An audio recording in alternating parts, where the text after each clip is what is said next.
고려인들을 상대로 복음을 전해 왔는데 그 고려인들을 한 번도 저희 이 교회에 초청을 하지 못했었습니다. 그런데 오늘은 고려인들을 저희 이제 교회 좀 초청을 해서 여기 상담실에서 복음을 전하고 또 식사를 대접하고 또 이제 단풍 구경을 좀 시켜드렸는데 상당히 좋아하셨습니다. 초청한 목적은 이제 뭐 다른 것도 있지만 우리 교회를 좀 보여주고 싶어서 그동안 저희 동국교회는 초청을 못했는데 새 예배당도 짓고 그래서 한번 초청을 했는데 아주 좋아하셨습니다. 아주 이렇게 둘러보고 예배당 잘 아주 예쁘게 잘 지었다고 이렇게 좋아하셨습니다. 그리고 또 야외 이제 야외에서 이렇게 좀 단풍 구경도 시켜드리는데 아주 좋아하셨습니다. 우리 마태복음 28장을 다 같이 보시겠습니다.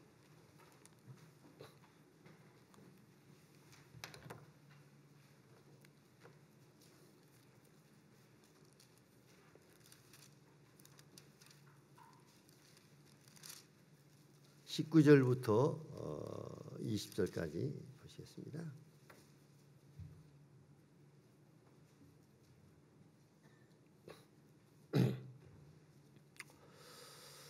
그러므로 너희는 가서 모든 족속을 제자로 삼아 아버지와 아들과 성령 이름으로 세례를 베풀고 내가 너희에게 분부한 모든 것을 가르쳐 지키게 하라. 볼지어다 내가 세상 끝날까지 너희와 항상 함께 있으리라 하시니라. 주님께서 승천하시기 이제 전에 이제 제자들에게 이제 하신 말씀입니다. 뭐 제자뿐만 아니라 우리들에게 부탁하신 말씀인데 여기서 이제 크게 두 가지를 주님이 이제 말씀하시는데 모든 족속으로 제자를 삼으라. 이것은 복음을 전하라 하는 이러한 말씀입니다.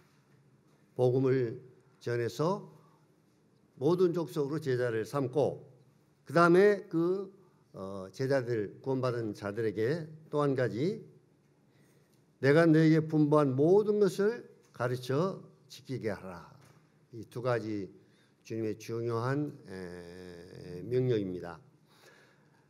그래서 어느 교회나 동국교회도 마찬가지입니다만은 이 교회가 해야 할 중요한 두 가지 사명이라면은 복음 전파와 성도들을 말씀으로 양육하는 이러한 두 가지입니다.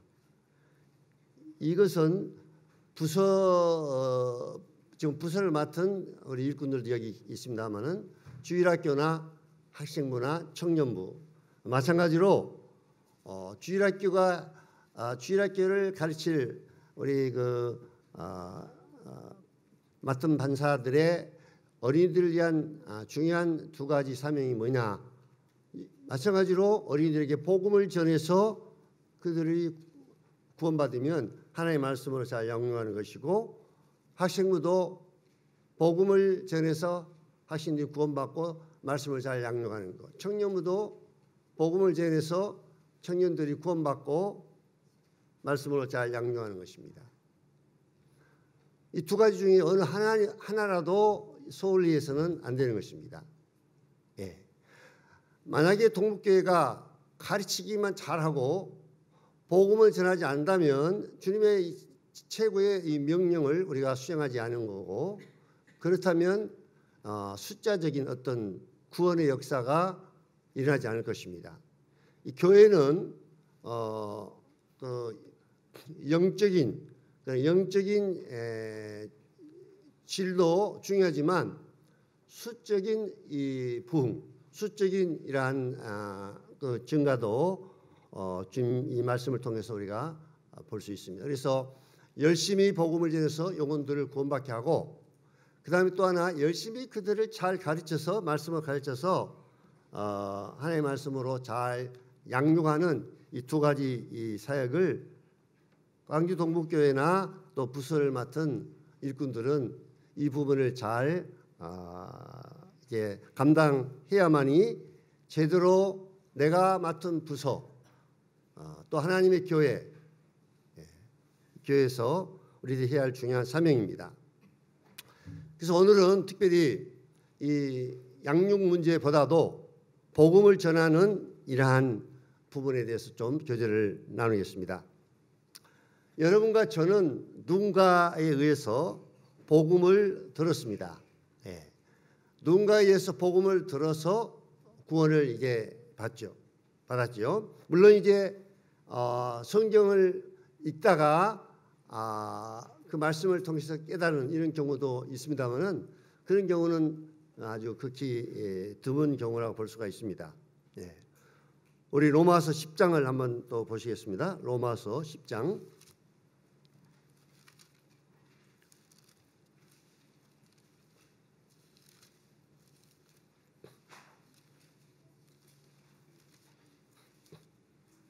로마 10장 13절부터 15절까지.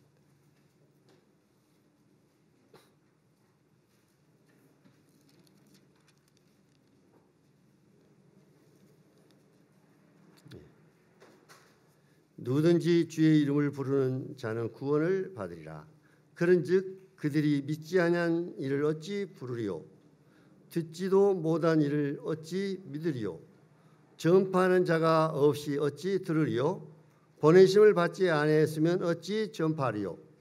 기록된 바 아름답도다 좋은 소식을 전하는 자들의 발휘함과 같으니라. 자, 이 말씀을 이제 좀 이렇게 역으로 생각해 보면 전파하는 자가 있어야 되고 전파하는 자가 있어야 그 복음을 들을 수 있다는 것입니다. 그 다음에 복음을 듣지 아니하면 어떻게 믿을 수가 있느냐? 듣지도 못한 이가 어찌 믿으리요? 복음을 들어야만 이제 믿을 수가 있습니다. 전파하는 자가 없이 어찌 들을 수가 있겠느냐?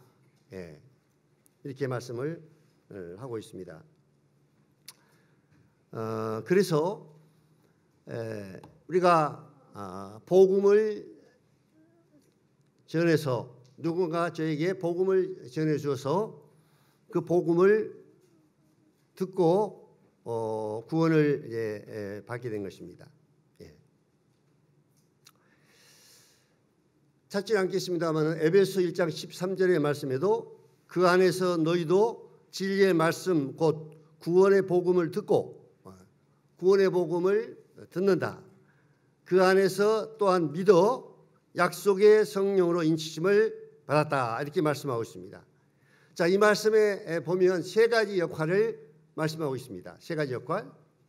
구원의 복음을 전하는 자가 있어야 되고 전한 자만 있어야 되는 것이 아니라 그것을 듣는 자, 우리가 말하는 구두자, 이 복음을 들어야 될 구두자가 있어야 되고 또 우리가 복음을 전하고 뭐 구두자 있다 할지라도 성령님의 역사가 없이는 한 영혼도 구원을 받을 수가 없다. 뭐 어떤 형님들은 이제 물론 성령님의 역사에 대해서 아주 강하게 강조를 합니다만은 그러나 성령께서도 복음을 전한 자가 있어야 복음을 전한 자가 있어야 그 복음을 전할 때 성령이 역사하신 것이지 그냥 가만히 복음도 전하지 않고 있으면 어떻게 성령님이 역사할 수가 있느냐. 여기서 우리는 한 가지만 강조할 것이 아니라 복음을 전해주는 복음을 전한 자가 구원의 복음을 전한 자가 반드시 있어야 되고 그 다음에 복음을 들어야 될 구도자가 있어야 되고 그 다음에 성령님의 역사가 있어야만 이 세 가지를 통해서 구원의 역사가 일어난다는 것을 우리가 알 수가 있습니다. 자, 그러면 이 구원의 복음이 무엇이냐? 우리가 복음을 전하려면 이 복음을 정확히 알아야 됩니다. 뭐 저 자신도 이제 그런 기도를 드리고 있습니다만은 아침에 저희들이 예배당에 나와서 이제 아침에 기도를 드리는데 아침에 기도를 드릴 때도 몇 가지 기도 제목을 드립니다만은 이 동북교회가 성경에서 말하는 분명하고 확실한 복음을 알게 해주십시오. 성경에서 말하는 복음을 알고 이 복음을 전하게 해달라고 그러한 기도를 드리고 있습니다. 물론 교회적으로도 그런 기도를 저희들이 드렸습니다. 그래서 이 복음을 어떻게 전하는가 이 방법보다도 더 중요한 것은 복음의 내용입니다. 복음의 내용을 알아야만이 영적 구도자들의 여러 상태에 따라서 우리가 복음을 이제 전할 수가 있죠. 그런데 복음의 내용을 모르고 어떻게 복음을 전할 수가 있느냐?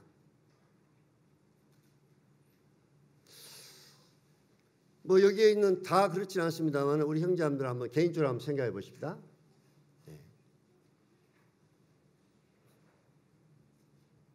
나는 지금 당장 구두자가 내 앞에 나타났을 때 그 구두자에게 성경에서 말하는 분명 확실한 복음을 전할 수가 있느냐? 전할 수가 있느냐?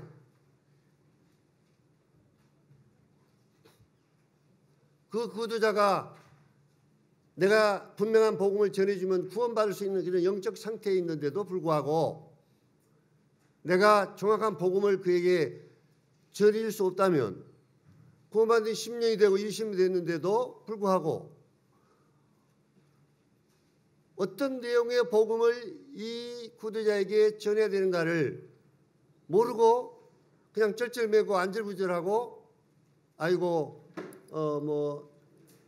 말씀 전하고 있는 뭐 장로 형제들이나 형제님들한테 전화해 가지고 좀 복음을 좀 전해 주십시오. 이렇게 부탁을 이제 할 수 있지만 그러나 복음을 전해달라고 부탁할 것이 아니라 내가 직접 복음을 전해서 그 영혼이 구원받는 또 놀라운 그런 어떤 역사와 그 기쁨을 우리가 누릴 수가 있다는 것입니다. 구원받은 지 뭐 수십 년이 됐는데도 구원받은 지 뭐 몇 년이 됐는데도 아니 구주자가 딱 있으면 이 복음을 전해야 되는데 복음을 어떤 내용을 어떻게 전할지를 모르고 쩔쩔매고 있다면 이거 참 얼마나 안타까운 일입니까? 예. 그래서 교회적인 차원에서도 모든 성도들이 이 성경에서 말한 분명한 이 복음만큼은 확실히 알아가지고 어떤 구주자들을 만난다 할지라도 성경에서 말하는 분명 확실한 복음을 전해서 그 영혼이 준비가 되고 성령님 역사로 내가 전한 복음을 믿고 구원을 받을 수 있다면 얼마나 놀라운 일입니까?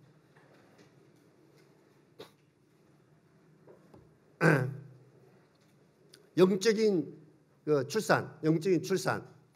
뭐 제가 얼마 전에 우리 이승주 형제한테 그런 일이 있습니다만은 승주 형제가 구만 얼마 안 됐죠. 그런데 이제 그 형제를 통해서 이제 여기 참석하고 있습니다만은 영혼이 복음을 듣고 이제 구원의 확신을 이제 몇 번 체크를 했습니다만은 구원의 확신을 이제 갖고 있고 그 다음에 이제 간증함은 써서 이제 장로들한테 이제 보여주고 그 다음에 교회적으로 간증함은 이제 하라고 이렇게 이야기를 했습니다만은 그래서 제가 그 형제한테 형제는 벌써 영적인 아들을 하나 낳았다. 영적 아들을 낳았다. 이제 그렇게 얘기를 했어요.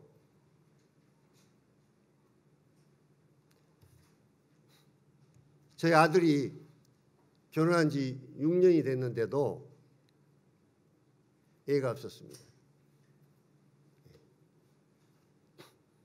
그래가지고 참 기도를 많이 했어요. 근데 이제 어린애를 주님이 이제 주셔가지고 어린애를 낳았는데 육신적인 그런 아들이지만 그 아들에게 키우면서 힘들고 아주 어렵지만 정말 큰 보람을 이제 느끼고, 예, 보람을 느끼고. 제가 이번에 키르기스탄 다녀왔는데요. 거기 그 성재용 형제님이 무슬림 지역에서 복음을 전하고 있거든요. 예. 그런데 아주 힘들게 무슬림에게 복음 전하는 게 얼마나 힘듭니까? 아주 어려운 일입니다. 그래서 그 형제님이 세 자매가 이제 복음을 통해서 구원을 받았어요. 예. 한 자매가 구원받고 또 자기 뭐 친척 소개해서 이렇게 구원받고 또 그분이 또 친구를 이렇게 인도해서 복음을 깨닫고 그래가지고 이제 네 자매가 구원을 받았는데 얼마나 그 구원받은 그 영적인 그 어떤 면에서 그 자녀라고 볼 수 있는데 그 자매들을 끔찍하게 사랑하고 끔찍하게 아끼고 끔찍하게 돌보고 얼마나 귀하게 얻은 그 무슬림 지역에서 복음 전해서 정말 어려운 무슬림들이 복음을 전하다 잘못하다 이제 못하게 되면 추방당하고 이제 이렇기 때문에 그런 가운데서 얻은 그 영혼에 대해서 얼마나 참 최선을 다해서 양육하려고 하고 돌아보고 이런 것을 실제로 이렇게 옆에서 볼 때 느낄 수가 있었습니다. 예, 얼마나 귀하게 얻은 영혼인가. 무슬림 지역에서. 예.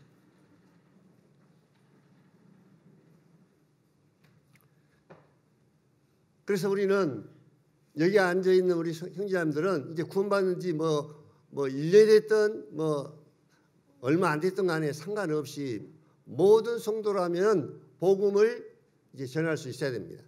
예. 이 복음은요, 뭐 장로들이나 전도자들이나 뭐 교회 뭐 목회자들이나 이런 사람들만 전하는 것이 아니라 말씀에 보면 모든 성도들은 구원받은 성도라면 모든 성도들은 복음을 전해야 됩니다. 영혼들에게. 그래서 우리가 성경에서 말하는 복음이 무엇인가를 정확하게 우리가 알고 있어야 되고 또 알고 있을 뿐만 아니라 그 복음을 영혼들에게 이제 전해 줘야 되는 것입니다. 자, 그러면 복음의 중요한 내용을 한번 살펴보기로 하겠습니다. 성경에서 로마서 1장을 보시겠습니다. 여기 물 한 컵 자매님들 좀 한 컵 부탁합니다. 로마서 1장 1절부터 4절까지.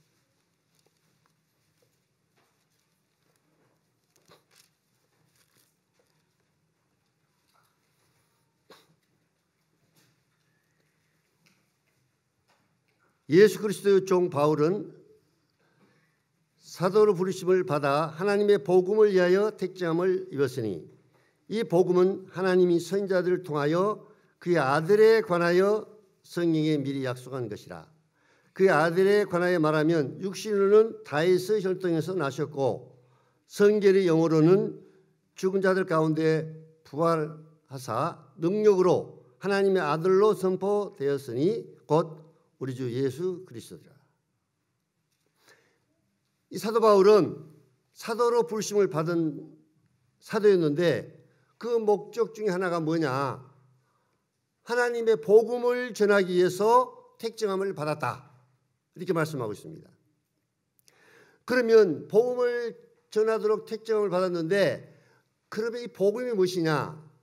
이 복음은 이 선지자들을 통해서도 나타난 것인데 아들에 관하여서 성경이 미리 약속한 것이다.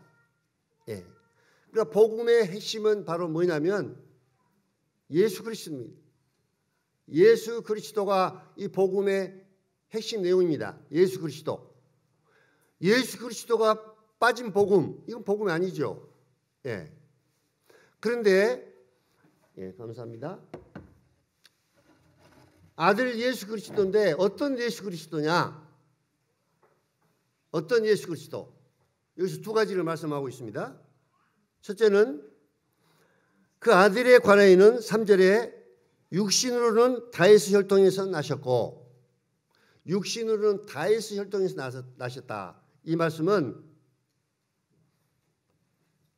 예수 그리스도 이분이 원래는 하나님이셨는데 인간의 몸을 입고 이 땅에 오신 예수 그리스도의 인성을 말하고 있습니다. 인성, 사람 되심, 사람을 오셨다. 이 예수 그리스도는 다윗의 혈통을 통해서 이 땅에 이제 오셨는데, 다윗의 혈통을 통해서 오신 그 예수님은 바로 예수 그리스도의 사람 되심, 인성을 말하고 있고, 또 그분의 구주 되심을 말하고 있습니다.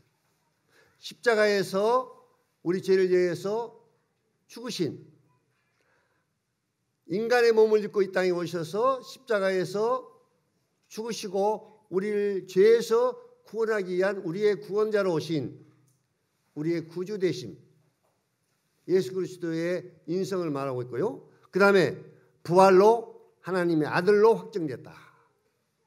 예수는 십자가에 죽고 끝나신 분이 아니라 부활하셔서 하나님의 아들로, 하나님의 아들이란 말은 바로 하나님이란 뜻입니다. 예수 그리스도의 신성, 인성과 신성을 말씀하고 있습니다. 이 복음의 핵심 내용은 아들 예수 그리스도인데, 이 예수 그리스도가 누구냐? 인간의 몸을 입고 우리의 구원자로, 우리의 구주로 이 땅에 오셔서 십자가에서 우리 죄를 담당해 주신, 죄에서 우리를 구원해 주신 우리의 구원자이시다. 메시아이다. 그 다음에 이분은 부활로 하나님의 아들로 확정되신 분이다.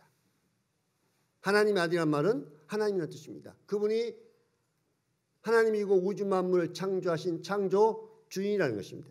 창조주. 예수님의 신성을 말하고 있습니다. 이 세상의 어느 종교단체가 예수님의 인성을 부인하면 그 이단입니다. 예수님의 신성을 부인해도 그것은 이단인 것입니다.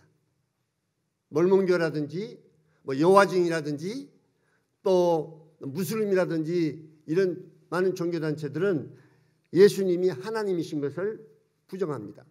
선자 중에 한 사람이다, 이렇게 얘기를 하고 있죠. 예수님의 신성, 예수님의 하나님 되심을 부인하는 이러한 종교단체가 참 많습니다. 여러분, 이단을 구별하는데 쉽게 분별할 수 있는 건 예수님이 사람으로 오셨는가, 예수님의 인성을 부정하거나 예수님이 하나님이 아니다고 얘기하거나, 그건 이단입니다. 그래서 예수 그리스도의 인성과 신성이 참으로 중요하고, 예수님의 인성은 구주 되신 우리의 구원자이신 메시아다. 그리고 부활하신 예수 그리스도가 하나님이고 우리의 주님이시다. 이 예수 그리스도의 구주 되심과 예수 그리스도의 주 되심을 성경에서 분명하게 말씀해 주고 있습니다. 우리 고린도전서 또 15장을 보시겠습니다. 고린도 15장.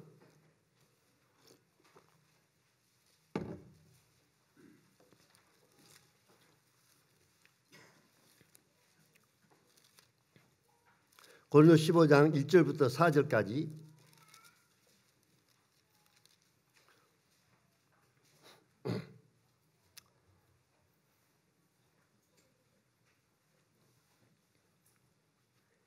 할 수만 있으면 형제자매들은 메모하시면서 이건 아주 중요한 내용이기 때문에 내가 복음을 알아야 되겠다.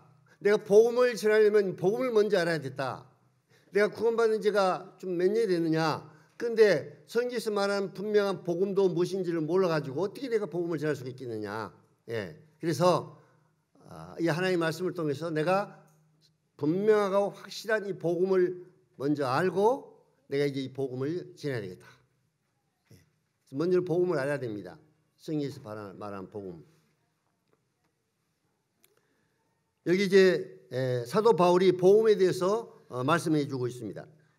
형제들아, 15장 1절, 고린도서 15장 1절. 형제들아, 내가 너희에게 전한 복음을 너희에게 알게 하노니 이는 너희가 받은 것이요 또 그 가운데 선 것이라. 너희가 만일 내가 전한 그 말을 굳게 지키고 헛되이 믿지 아니하였으면 그로 말미암아 구원을 받으리라. 내가 받은 것을 먼저 너에게 전하였노니 이는 성경대로 그리스도께서 우리 죄를 위하여 죽으시고 장사 지낸 바 되셨다가 성경대로 사흘 만에 다시 살아나사. 사도 바울이 고린도 교회에 복음을 전했습니다. 그래서 고린도 교회 성도들에게 내가 전한 이 복음을 너희들이 헛되이 믿지 아니했다면 이 복음을 말미암아 구원을 받았을 것이다. 이 복음은요, 복음을 전해서 그 복음을 믿으며 구원을 받는 것입니다. 만약에 복음을 전했는데도, 정확한 복음을 전했는데도 구원을 받을 수 없는 복음을 전한다면 그 복음이 아닙니다. 그 복음을 믿으면 구원을 받아야 돼요.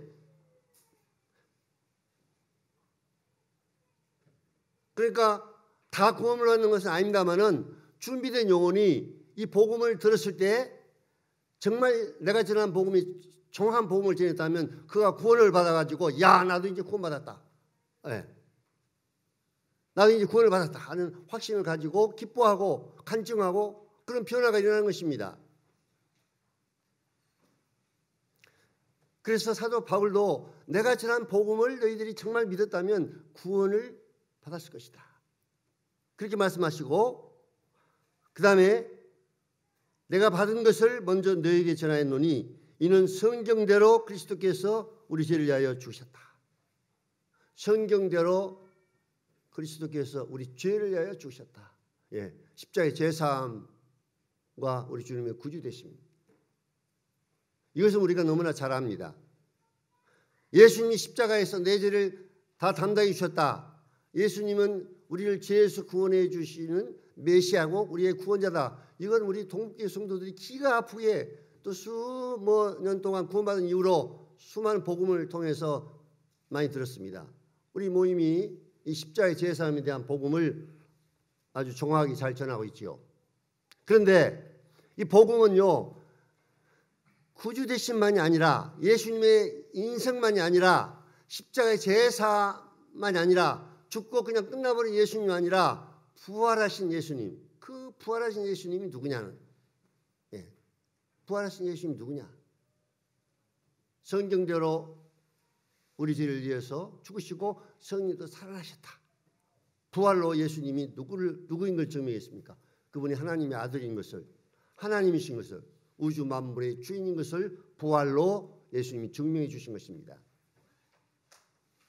그래서 십자가와 이 부활은요, 이것은 둘이 아니라 뗄래야 뗄 수 없는 하나입니다. 하나. 이 부분을 여러분 잘 아시길 바랍니다. 십자가만 전해서는 안 되고 부활만 전해서는 안 돼요. 생각해 보십시오. 십자가 없는 부활. 예수님이 십자가에서 우리 죄를 사해 주지 아니하시고 그냥 부활만 하셨다. 우리 죄를 대신 담당해 주지 아니하고 우리 죄 문제를 해결해 주지 아니하고 그냥 부활만 하셨다. 그렇다면 그 부활이 무슨 의미가 있습니까? 또 예수님이 십자가에 죽고 끝나고 말았다. 부활하지 못했다. 그렇다면 그 십자가가 십자가가 될 수가 없죠. 오늘 15장에서도 그렇게 말씀하고 있습니다. 예수님 부활하지 못했다면 너희 죄가 그저 여전히 죄가 그대로 있을 것이다. 예수 그리스도의 십자가는 우리 구원을 거기서 이루어 주셨고 부활로 그것을 확정시켜 주신 거죠.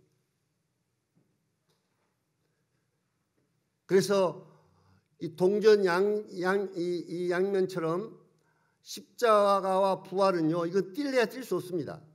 뗄래야 뗄 수 없어요. 하나입니다. 하나입니다. 우리 사도행전 읽어보십시오. 사도행전도 사도행전 읽어보면 반드시 예수님의 죽음을 말하고 그 다음에 바로 부활을 말하고 있어요. 다시 한번 확인해 보십시오. 예수님이 십자가를 죽음을 얘기하면 바로 예수님이 부활하셨다고 부활을 바로 말씀하고 있습니다. 십자가 부활을 사도들이 전하고 있습니다. 사도행전에서.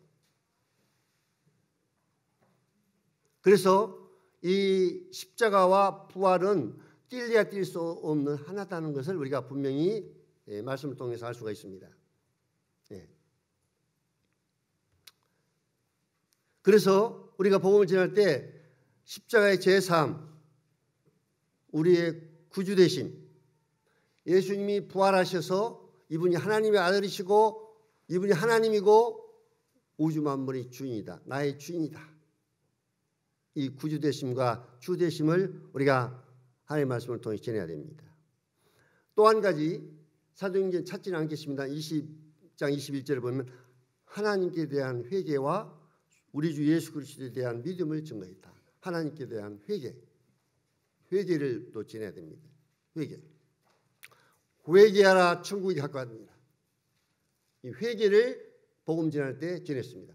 정말 죄를 지적하고 당신이 죄인인 것을 지적해주고 깨닫게 하시고 그다음에 그 죄에서 이제 돌이키는 이 회개를 또 우리가 복음 전할 때 분명히 전해야 됩니다.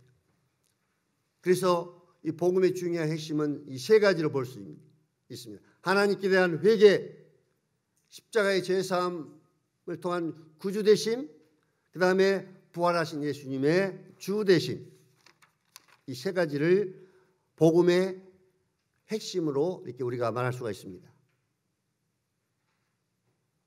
로마 10장 9절을 한번 다시 보겠습니다. 로마 10장 9절.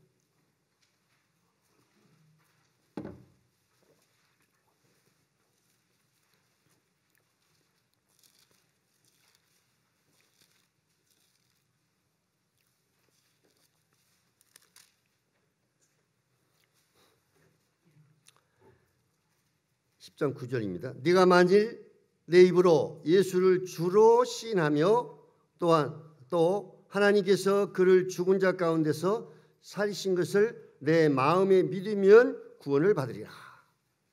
여기서 우리 주님의 주 되심을 부활하신 예수님 주 되심을 믿으면 시인하면 구원을 받는다. 아주 분명하게 말씀하고 있습니다. 구원을 받는다. 제가 구원받은 지요 오랫동안 저는 이 십자가의 제사함만 이 보험으로 알고 있습니다. 물론 뭐 방금 뭐 여기 저 사회 보는 형제도 이제 다른 데서 이제 있다가 모임에 왔습니다만은 복음을 전한다고 하는 이러한 우리 모임뿐만 아니라 뭐 이완 계통이나 바우스 계통이나 이런 분들이 이제 복음을 전한다고 이렇게 우리가 하죠. 그런데 그들의 복음의 핵심 내용들을 저도 이제 뭐 유튜브를 통해서라든지 뭐 그들의 말씀을 이제 직접 들어보기도 했습니다만은 대부분이 십자가의 제사함의 복음입니다. 십자가의 제사함의 복음, 구주 되심, 예수 그리스도의 구주 되심, 십자가의 제사함에 대한 복음을 거의 전합니다. 우리 모임도 지금 대부분이 이 십자가의 제사함의 복음에 치우쳐 있습니다. 그러나 우리는 하나님 말씀을 통해서 우리 모임이 전하는 복음이 아니라 뭐 어떤 전통적인 복음이 아니라 성경에서 말하는 복음이 무엇인가를 알고 그 복음을 분명하게 전해야 되는 것입니다.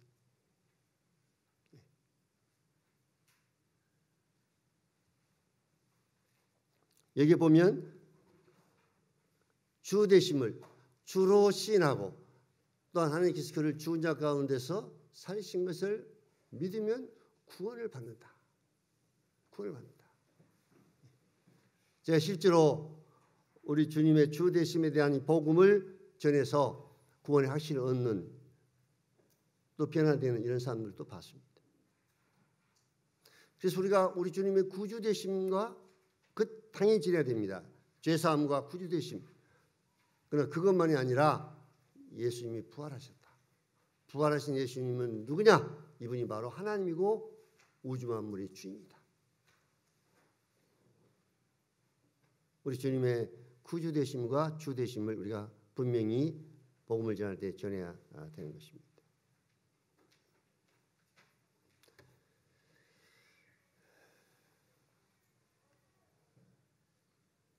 다음은 우리 형제자매들이 복음을 전하는 이 부분에 대해서 좀 말씀을 드리겠습니다.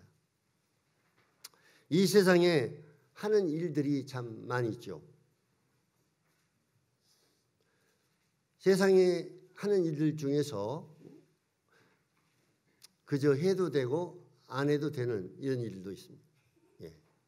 해도 되고 안 해도 되는 일도 있고, 또 하나는 반드시 해야 될 일, 예. 반드시 해야 될 일이 또 있습니다. 그러나 또 아주 중요한 일이 있습니다. 중요한 일. 예. 그럼 그리스도인들이 정말 해도 되고 안 해도 되고 이런 일에 인생을 다 거기다 낭비해야 되느냐? 별로 덜 중요한 일에 인생을 거기다 또 다 낭비해야 되느냐? 물론 우리가 직장 생활해야 되고 뭐 돈도 벌어야 되고 뭐 여러 가지 일을 해야 되죠. 그러나 그 돈 버는 그 일에만 내 인생을 다 거기다가 다 바칠 수 없잖아요.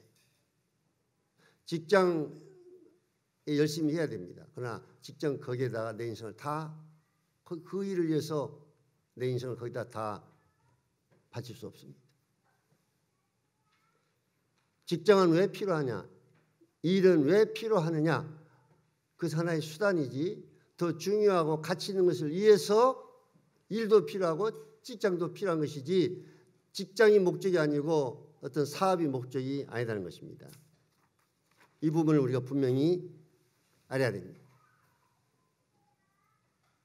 복음을 전하는 일, 한 영혼을 구원받게 하는 일, 이것보다 더 크고 중요한 일이 어디 있겠습니까? 지옥 갈 영혼을, 영원한 멸망을 당할 영혼을 내가 복음 전해서 그 영혼이 구원받는다고 하면 얼마나 놀라운 일입니까? 이건 기적 중에 가장 큰 기적입니다. 한 영혼이 나를 통해서 구원을 받았다.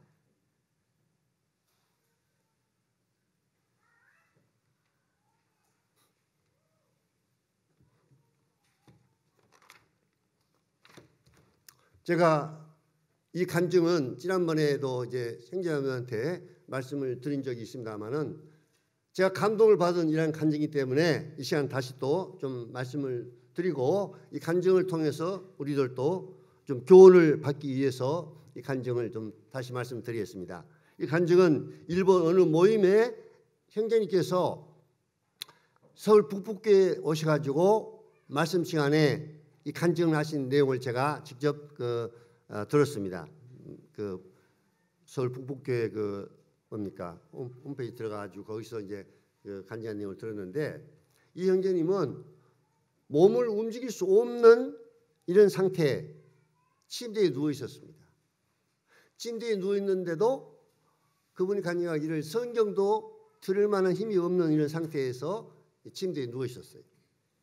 그런데 그런 가운데 있으면서도 복음을 전하고 싶은 뜨거운 마음이 마음에서 이제 일어나 가지고 하나님 앞에 어떤 기도를 드리냐면요. 내게 전도할 수 있는 방법을 알게 해 주십시오.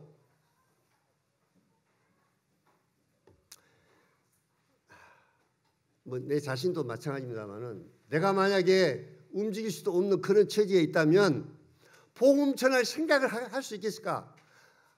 지금 내 몸이 그냥 뭐 움직일 수 없는 이런 상태에 있는데 어떻게 다른 영혼에게 이 몸 가지고 이 상태에서 복음을 전할 생각마저도 할 수 있을 것인가? 아마 나라도 이런 상태에 있으면 그런 생각을 못 했을 것 같습니다. 그런데 이 형제님은 움직일 수 없는 그런 상태의 병원에 침대에 누워 있으면서 하나님 앞에 기도한 거예요. 하나님, 저에게 이런 상태에서도 내가 복음을 좀 전할 수 있도록 그 방법을 알게 해 주십시오. 주님께서 구하라 그러면 주신다고 말씀했잖아요. 복음을 전하고 싶은 마음이 그렇게 강하게 있는 그 마음을 주님이 다 보시고 다 아시죠, 주님께서. 그래서 그 형제님에게 지혜를 주셨어요.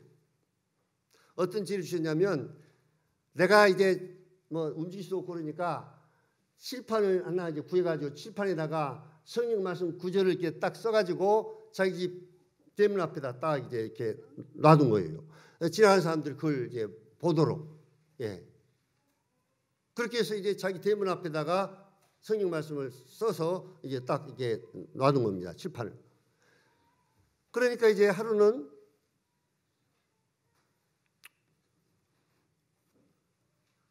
또 어떤 기도를 했냐면요. 하나님 이 말씀을 읽고 하나님을 알고 싶은 사람들을 나와 교제하게 해 주십시오. 이런 기도를 드린 겁니다.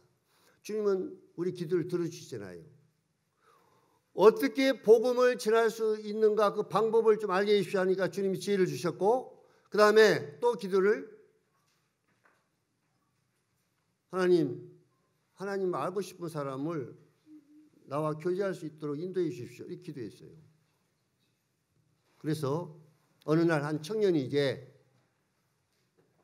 그 간판을 보고 찾아와 가지고 그 형제님한테 여기가 교회입니까? 하고 이제 물어본 거예요. 여기가 교회입니까? 그 형제님이 교회는 아닙니다만 가정 집회는 성경을 공부할 수가 있습니다. 가정 집회로 성경을 공부할 수가 있습니다. 그러니까 이 청년이 저에게 성경을 좀 알게 해 주십시오. 그래서 형님이 물어봤어요. 청년한테. 왜 이곳에 오게 됐습니까? 저는 사는 목적이 무엇인지, 왜 사는지, 이 사는 목적을 좀 알고 싶어서 왔습니다. 그래가지고 형제님이 이제 하나님의 말씀을 통해서 죄인이라는 것들을 자 말씀을 통해 보여주고 이렇게 해서 이 청년이 죄인 것을 깨닫고 회개하고 구원을 받게 된 것입니다. 구원을 받게 된 것입니다. 또 어느 날 어떤 여대생 4학년이 또 칠판을 보고 찾아왔어요. 찾아와서 형제님한테 저는 밤이 되면 너무 쓸쓸하고 그래서 또 불안해서 견딜 수가 없습니다. 예.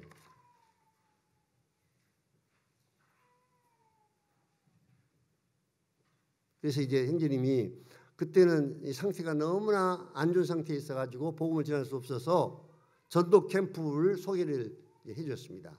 전도 캠프가 뭐 어느 곳에 어디 며칠이나 있는데 한번 참석하시라고. 그래서 이 여학생이 그 전도 캠프에 들어가서 복음을 듣고 구원받아가지고 지금은 이제 선교사로 하나님의 부르심하고 선교사로 나가서 선교사로 지금 일을 하고 있다.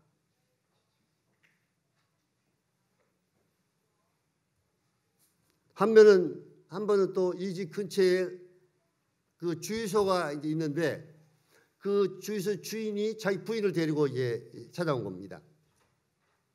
그래서 이제 그 남편이 하는 말이 내 부인은 근육 유추증으로 불치병에 걸려 있습니다. 이제 나중에 심장까지 유축이 되면은 죽게 되는 이런 사망 선고를 받은 자입니다. 남편이 눈물을 흘리면서 그 아내에 대해서 얘기를 한 겁니다. 그래서 이제 그 주유소 그 부인이 성경 공부를 이제 그 형제님과 구조원이 이제 했습니다. 2년이 지나가지고 이 부인이 구원을 받았습니다. 그러고는 죽음을 극히 두려워하던 여인이었는데 죽음을 전혀 두려워하지 않고 모임에 이제 참석을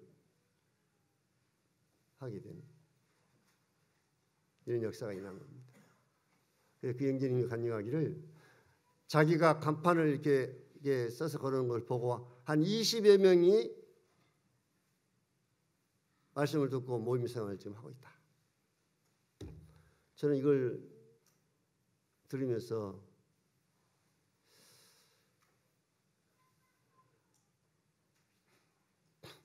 주님이 두드리면 열린다. 두드리라 그러면 열릴 것이다. 뭔가 우리가 복음을 위해서 아무런 시도도 하지 않고 있기 때문에 형제님들 복음을 위해서 시도하십시오. 무슨 일을 벌려야 돼요. 복음을 위해서. 가만히 있으면 어떤 역사가 일어납니까? 예, 이 형제님도 보십시오. 움직일 수 없는 이 형제님이 기도해가지고 주님 앞에 기도하니까 칠판 걸어놓고 하니까 이런 역사가 일어나지 않습니까? 그러니까 두드리고 뭔가 주님을 시도해야 돼요. 내 직장에서 내가 근무하는 데서 내가 주위에 있는 영혼들에게 뭔가 복음을 위해서 시도해야 됩니다. 시도하고 그걸 위해서 계속 기도하십시오. 꾸준히 하십시오. 그러면 주님이 그걸 통해 역사하신 겁니다.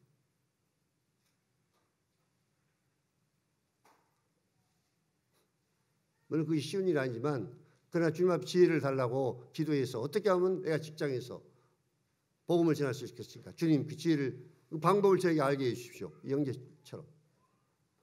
제가 뭐 자랑은 아닙니다만은 고린들 그 4,000명이 되는 고린들 거기 찾아가서 보니까 고린들이 많아가지고 2016년도에 거기다 센터 차려가지고 그런 거 뭔가 시도하니까 계속 고린들에게 좀 복음 전하고 그래서 우즈베키스탄, 러시아, 막 키르기스탄까지 가서 복음을 전하고 있지 않습니까? 네.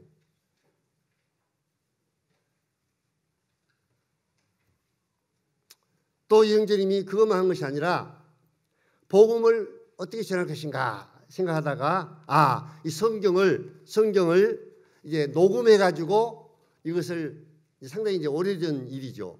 지금처럼 뭐 이렇게 막 뭐 성경 뭐 우리는 핸드폰만 뭐든 거의 다 뭐 녹음된 성경을 들을 수 있잖아요.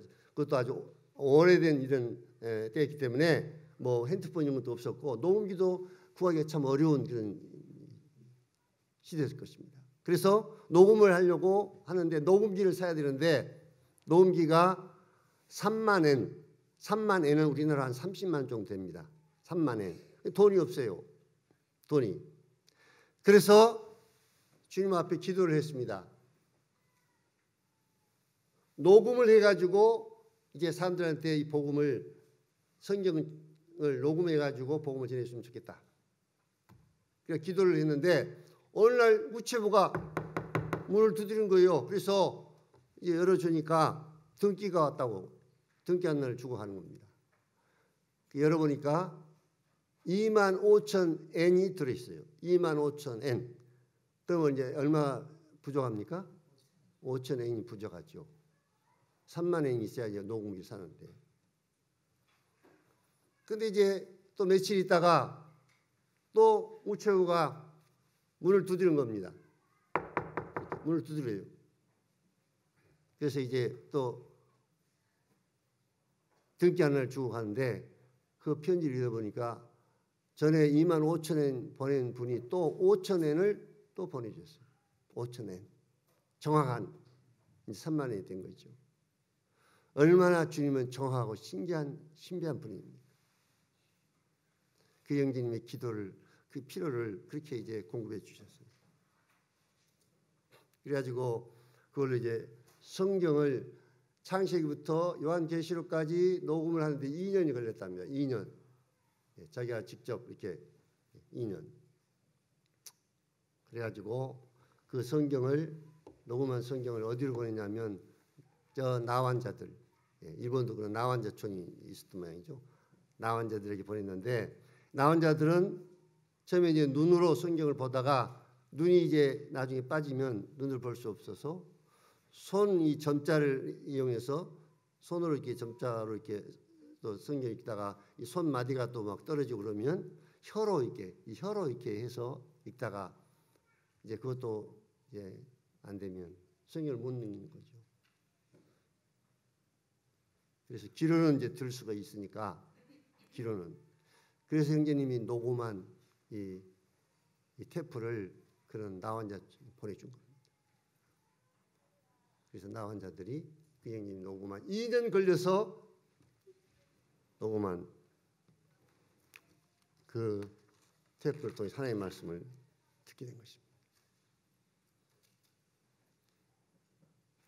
사랑하는 자님들, 여러분들 구원 받았습니까? 여러분 구원 받았다고 자랑하죠. 누가 물어보면 당신 구원 받았으면 물어보면 구원 안 받았다고 대답할 형제는 아무도 없죠. 나 구원 받았습니다. 구원 안 받았다고 누가 나한테 얘기한다면 얼마나 막 가만히 있겠습니까? 구원 받으셨죠? 예. 그러면 구원 받으셨으면 영혼들 구원을 위해서 무슨 일을 하고 있습니까? 저 죽어가는 수많은 영혼들 지옥을 향해서 멸망을 향해서 가고 있는 내 직장, 내 동료들, 학생들 그들에게 나는 무엇을 하고 있는가? 난 그들에게 어떻게 복음을 전할 것인가? 어떻게 복음을 전할 것인가? 그래도 생각을 한다면 그래도 그래도 나은 겁니다. 내가 어떻게 복음을 전할까 이 생각을 한다면 그게 나은 거예요. 그런데 아예 복음 전할 생각마저도 안 하고 산다면 이건 참 심각한 문제입니다. 심각한 문제입니다.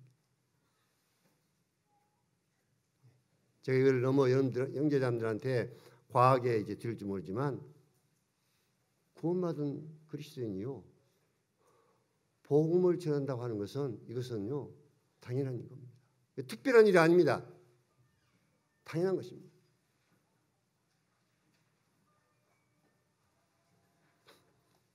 그래서 내가 세상 여러 가지 많은 이 복잡한 이 세상에 너무너무 세상 일 많은 것에 아까도 얘기했습니다마는 해도 되고 안 해도 될 일, 별로 중요하지 않은 일 이런 일에 너무 사로잡혀 있지 않는 막상 중요한 일 내가 목숨을 걸고 해야 될 사도 바울은 복음을 전하기 위해서 목숨을 걸고 복음을 전했습니다. 목숨을 걸고요. 그냥 복음을 전하는 것이 아니라 목숨을 걸고 전한 겁니다.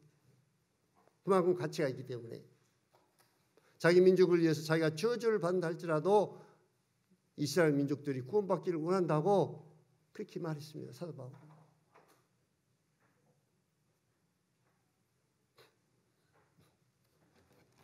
그래서 다시 한번 우리 형제들에게 이 복음 전하는 이 부분을 좀 일깨워 드리고 싶고 그래서 성경에서 말하는 복음에 대해서 분명히 확실하게 아시고 또 여러분이 직장이나 또 처해 있는 위치에서 최선을 다해서 복음을 전하고 또 방금 이 형제님의 간증을 통해서도 우리가 알 수 있는 것처럼 복음을 전할 수 있는 어떤 지혜나 방법을 모르면 주님 앞에 그 방법을 알게 해달라고 지혜를 주시라고 기도를 하십시오. 담대함이 없으면 담대함을 달라고 기도하십시오. 그리고 여러분이 처해 있는 직장에 어느 처해 있는 데서 이 복음을 전할 수 있는 어떤 시도를 처음에는 아주 그 작은 시도지만 그런 시도를 복음을 위해서 시도하시면 주님이 그걸 통해 역사하십니다.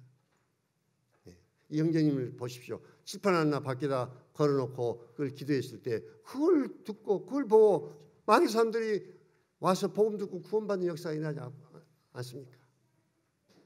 2년 걸려서 그 목소리로 녹음해가지고 나환자들한테 보내주니까 나환자들이 그 복음을 듣고 뭐 구원받는 역사들이 틀림없이 일어날 수 있겠죠.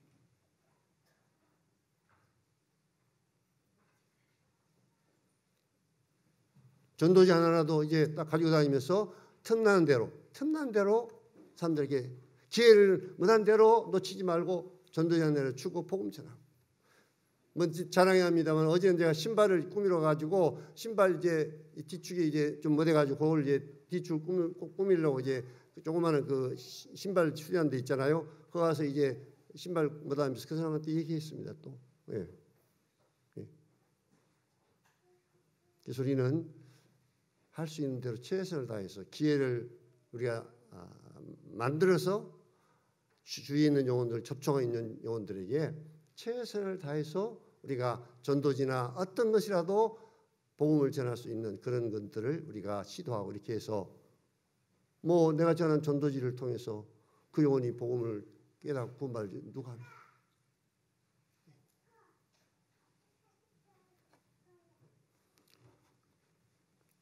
복음을 전하는 일은 주님이 해도 되고 안 해도 되고 이런 문제가 아니라 반드시 해야 될, 목숨을 걸고 해야 될 주님 우리들에게 부탁하신 지상 최고의 명령인 것입니다.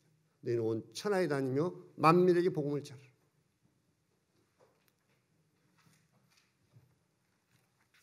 이상입니다.